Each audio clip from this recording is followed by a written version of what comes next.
हमारी पार्टी भारत की communist party मार्क्सवादी के महासचिव कॉमरेड सीताराम येचुरी, सीपीआई की राष्ट्रीय सचिव comrade Amarjeet Kaur, comrade Dariyao Singh, comrade Inderjeet, stage पर विराजमान तमाम दोनों पार्टियों के नेतागण और यहाँ इस रैली में आए मेरे मान सम्मान के योग्य बुजुर्गों, माताओं, बहनों और दोस्तों, साथियों ने चर्चाएं आपके बीच में रखी है, मैं दोहराऊंगा नहीं। एक तो बात मैं यह कहूंगा शुरू में, ये संदेश जो अपना बदलाव का संदेश जो आप देने आए इस रैली में, एक संदेश तो ये है कि जितने साथी यहाँ बैठे हैं, जो साथी जगमती ने भी रखा, हम सारे के सारे आंदोलन जीवी हैं, लगातार संघर्षों में रहे, आंदोलनों में रहे। हमारा आज मौका जो आया, ये जो 2 महीने 2.5 महीने जो देश के हैं, बहुत ही निर्णायक समय, एक बदलाव का मौका हमारे पास है। हर किसी को कार्यकर्ता बन करके अब से अपनी अपनी मांगों पर लड़े आप, पर अब यू देश बचाने का, देश का संविधान बचाने का यह लड़ाई अपन लड़नी है, राजनीतिक तौर पर लड़नी है। तो एक संदेश तो आप यहां से जाने के बाद घर घर तक पहुंचाओगे कि अगले कम से कम 2.5 महीने मेहनत कश लोगों को कहो, यू टेलीविजन देखना बंद कर दो, यू अपना प्रचार नहीं करता, इसमें अपनी कोई जगह नहीं है, यू बेक्याउड है, यू दुश्मन का प्रचारी है, यू खोखा खोखा अपना घर का, बाकी सारा का सारा अडानी अंबानी और ये मोदी के यारों का है। यू 2-2.5 महीने कम से कम एक तो यू टीवी देखना बंद कर दो और अपने दिमाग से, अपने अनुभव से फैसला करना है। आज मोदी जी काफी तिलमिलाए हुए हैं। यह पटना की रैली की जो चर्चा हुई इंडिया गठबंधन की तरफ से, उसके बाद से हर रैली में मोदी अपने परिवार की बात करता है, मेरा परिवार। उसके लगे बग्गे, उसके चेले चपाटे भी लगे हुए मोदी का परिवार। दावा करता है 140 करोड़ लोग देश के हैं मेरा परिवार। कौन है मोदी का परिवार? अगर मोदी के परिवार में इस देश का अन्नदाता किसान, खेत मजदूर जो सबके लिए अनाज पैदा करता है, अगर वो मोदी के परिवार में होता तो उनको कर्जदार होकर के आत्महत्या नहीं करनी पड़ती। आज देश में हर रोज 40 खेत मजदूर और किसान आत्महत्या करने को मजबूर है। अगर वो उसके परिवार में होते तो कांटेदार तार, कीलने और ये ड्रोन से गोले नहीं फेंके गए होते। अगर वो होता तो स्वामीनाथन को अवार्ड जिसको दिया, नेशनल आपका भारत रत्न बनाया, तो स्वामीनाथन की रिपोर्ट भी लागू हो जाती अगर वो किसान का होता। अगर वो मजदूर का, जिसने देश का निर्माण किया है, अगर उनका होता तो इन मजदूरों के कानून जो हमने इस देश के मजदूरों ने, इस देश की जनता ने शहीद आजम भगत सिंह से शुरू करके जो लड़ाइयां लड़ी थी, कानून बने थे, कोई न्यूनतम घंटे थे काम के, कोई न्यूनतम वेतन था, कोई सामाजिक सुरक्षा थी, ये सारे के सारे कानून क्यों खत्म किए गए, किसके लिए किए गए? अगर ये नौजवान इसके परिवार में होते देश के, तो हमारे देश का नौजवान आज अग्निवीर के रूप में 4 साल की नौकरी सरहद के ऊपर मरने के लिए ना भेजे गए होते। आज हमारे देश का, हरियाणा का नौजवान पीएचडी एमए कर रखा है, सबने दर दर की ठोकरें खा रहे हैं। दावा इनका यह है कि हमने बिना पर्ची बिना खर्ची, अरे बिना पर्ची बिना खर्ची बेशर्मो, जो चयन आयोग के दफ्तर में रुपये लेते हुए पकड़े गए और फिर भी बिना पर्ची बिना खर्ची, फिर दी कितने तो है।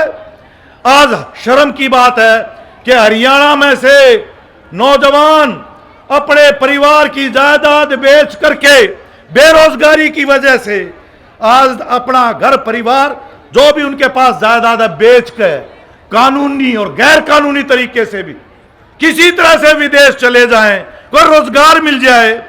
इन्होंने मेला लगाया इजराइल का, जो इजराइल आज गाजा के ऊपर हमला कर रहा है, बच्चों की हत्याएं कर रहा है, वहां पे मजदूरी के लिए हरियाणा के अंदर बुलाया रोहतक में।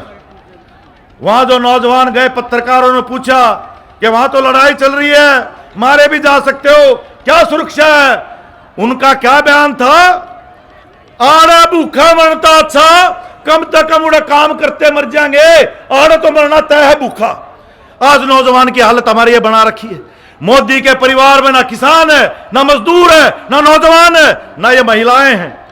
ये महिलाएं जो घर की बेटी बताओ था जिनने, मोदी जब वो मेडल लेकर आई, देश की शान बनी, घर की बेटी गई। और वो घर की बेटियों के साथ क्या बना, सारी हमारी बहनों ने बताया। आपके बीच में मैं दोहराऊंगा नहीं, चर्चा नहीं करूंगा। मोदी के परिवार में कौन है?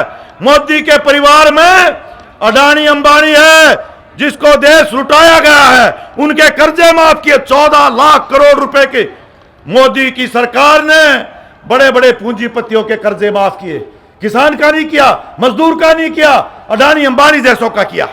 उनके टैक्स घटाए हैं, हम पर टैक्स बढ़ा करके लूटा है। पेट्रोल, डीजल, गैस और तमाम दूध दही सबके ऊपर टैक्स लगा करके जनता को निचोड़ा है। मोदी के परिवार में है अडानी अंबानी। मोदी के परिवार के तमाम भ्रष्टाचारी जो ये धंधा कामड़ सीताराम रखेंगे, किस तरह से एक रिश्वतखोरी का चुनावी बॉन्ड के नाम पर काला धंधा जो चल रहा था, जिसको सुप्रीम कोर्ट ने संवैधानिक बताया है, उनसे मोटा चंदा लेकर मोदी ने, उसकी पार्टी ने देश को बेचा है, उनके हवाले किया है। उसके परिवार में है ये। और दूसरा, उसके परिवार में ये जितने अपराधी दुराचारी आप लगा लो, ब्रिजभूषण तहल एक है, हमारी देश की पहलवान बेटियां, कोई सुनने वाला नहीं था। ब्रिजभूषण, ये आपका संदीप सिंह, कुलदीप सेंगर, चिन्मानंद, यू राम रहीम हत्यारा है, हत्या के आरोप में दोषी है, बलात्कार के आरोप में दोषी है। अभी हाई कोर्ट ने फटकार लगाई, यो भाई थारा खास मेहमान क्यों करे, हर 2.5 महीने में पैरोल। तमाम के तमाम ये कठुआ का और सब घटनाएं चर्चा करी। वो शाहबानो आजादी, इतने बेशरम लोग हैं, आजादी के दिन 15 अगस्त के दिन जो हत्यारे, दुराचारी, सामूहिक बलात्कार, परिवार का परिवार जिसका खत्म कर दिया, जो सजा याफ्ता थे, उनको मोदी शाह की सिफारिश पे गुजरात की सरकार ने 15 अगस्त के दिन उनको सजा माफ कर दी। सुप्रीम कोर्ट ने कहा केंद्र की सरकार और गुजरात की सरकार अपराधियों से मिली हुई है। ये अपराधी, ये दुराचारी, ये भ्रष्टाचारी यू है मोदी का परिवार। अगर आपका थोड़ा सा भी देश की जनता के प्रति होता तो यही नहीं वामपंथी पार्टियों की सरकार है केरल में, वामपंथी पार्टियों की। आज केरल में आप ध्यान से सुनना, लोगों को बताना, ये जिस एमएसपी की मांग किसान कर रहे हैं, अगर ये इस 14 लाख जो कर्जा उनका माफ कर दिया, सिर्फ 3 लाख करोड़ रुपए खेती पर लगाया जाता, तमाम किसानों को लाभकारी मूल्य पर खरीद की गारंटी की जा सकती थी। लेकिन जब किसान एमएसपी मांगे है तो कहे नाश हो जाएगा देश का, कितने लाओगे, महंगाई बढ़ जाएगी, और सारा किसान को और मजदूर को सामने करते। उदाहरण है केरल का। केरल की सरकार, वामपंथियों की सरकार, आज देश में सबसे ज्यादा लाभकारी मूल्य किसान को, यहां पंजाब हरियाणा में तो थोड़ा बहुत धान फिर भी सरकार खरीदता, 2200 रुपए का भाव पे धान बिका हमारा। 850 रुपए केरल की सरकार केरल के किसानों को धान के ऊपर ज्यादा मोल दे रही है। 3050 रुपए प्रति क्विंटल केरल की सरकार दे रही है। उसके साथ केरल की सरकार है जिसने सब्जियों के ऊपर भी, पहली सरकार देश की, जो किसान मांग कर रहे हैं, गलत नहीं मांग कर रहे, संभव है, किया जा सकता है, केरल की सरकार ने किया है, तमाम सब्जियों का न्यूनतम समर्थन मूल्य पर खरीद की गारंटी केरल की सरकार ने दी है। जहां किसानों को यह फायदा दिया है, वहीं आम नागरिकों के लिए पहले नंबर पर है केरल। महीने रोज डिपो खुलता है, 1-2 दिन नहीं, पहले आओ पहले पाओ नहीं, रोज सरकारी दुकान खुले है। और ये 5 किलो दाने जिसके ऊपर मोदी आज शान धरे है, कोई गरते दिए है, हाथ काले करे, देश की जनता ने कमाए हैं, तो मरण का भी कम से कम भूखा मरते बच जाए, यूं तो अधिकार बनता है होगा। लेकिन केरल में सिर्फ 5 किलो दाने नहीं, ये तो सही इससे न्यारी 14 चीज हर नागरिक को, कार्ड का रंग तरह किसाए हो, गुलाबी हो, पीला हो, काला हो, जो भी हो, पर तू देश का नागरिक है।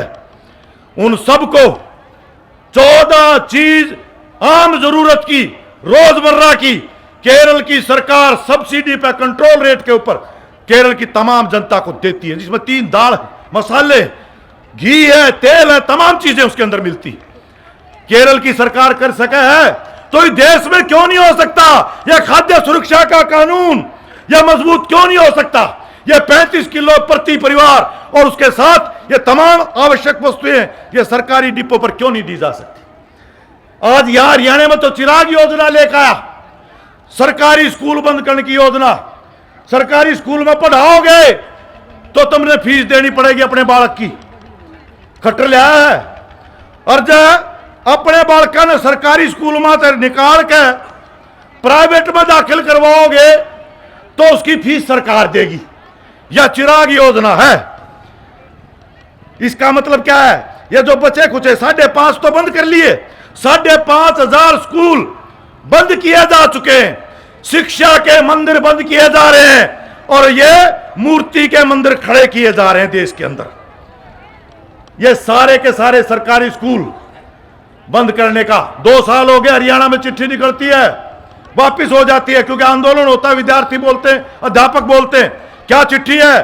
जितनी भी यूनिवर्सिटी है हरियाणा की, सारी यूनिवर्सिटियों को कहा जा रहा है कि सरकार तुम्हें कोई ग्रांट आगे से नहीं देगी, सरकार कोई बजट नहीं देगी, आप अपना खर्चा खुद उगाओ।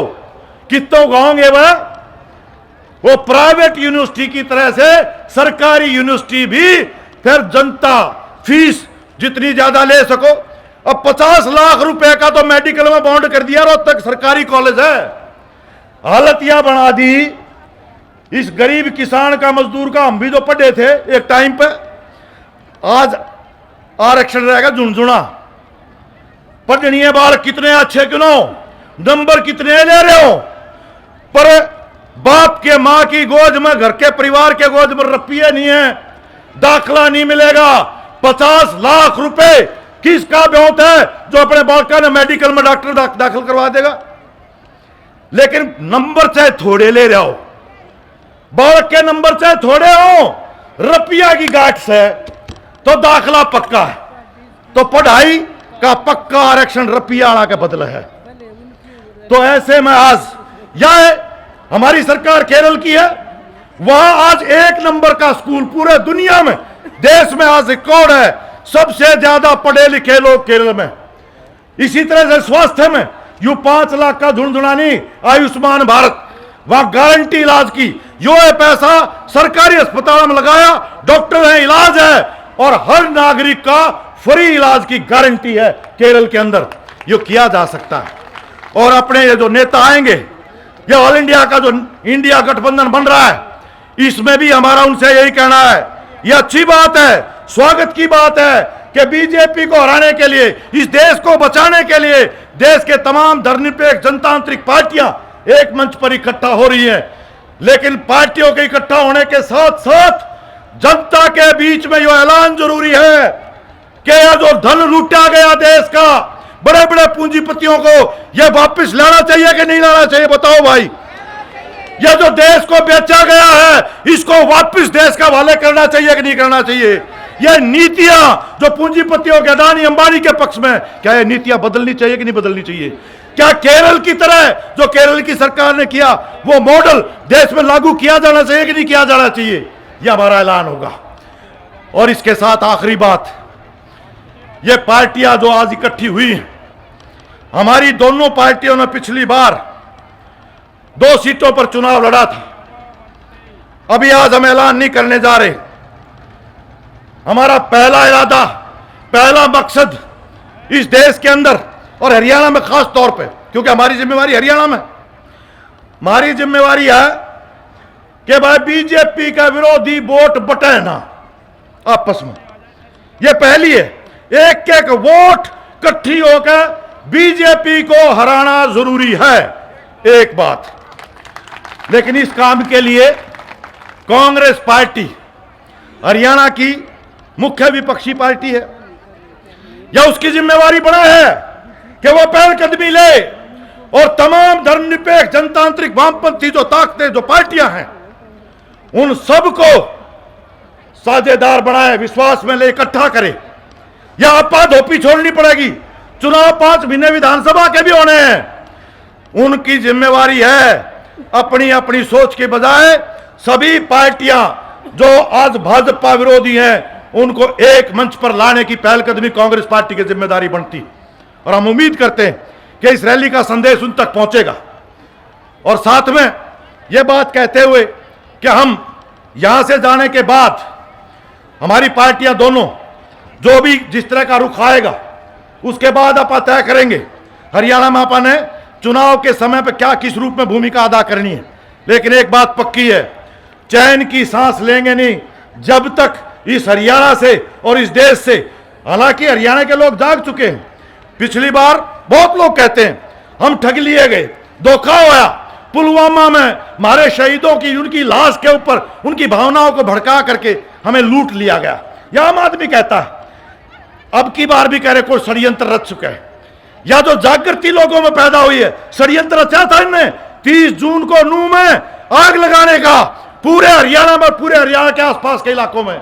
लेकिन यह जागृति है जो किसान मजदूर आंदोलन ने पैदा की, कि वह जो आग लगाने की साजिश थी, सबसे पहला किसान आंदोलन, मजदूर आंदोलन के लोग सड़कों पे आए, हरियाणा को जलने नहीं देंगे। ये आज जागृति है और यही चेतना हमें पैदा करनी है। और मुझे पूरा भरोसा है, कम से कम अपने नेताओं को भरोसा दे सकते हैं, देश तुम संभालो। हरियाणा में अब की बार बीजेपी का सुपड़ा साफ हरियाणा की मेहनत का जनता करेगी।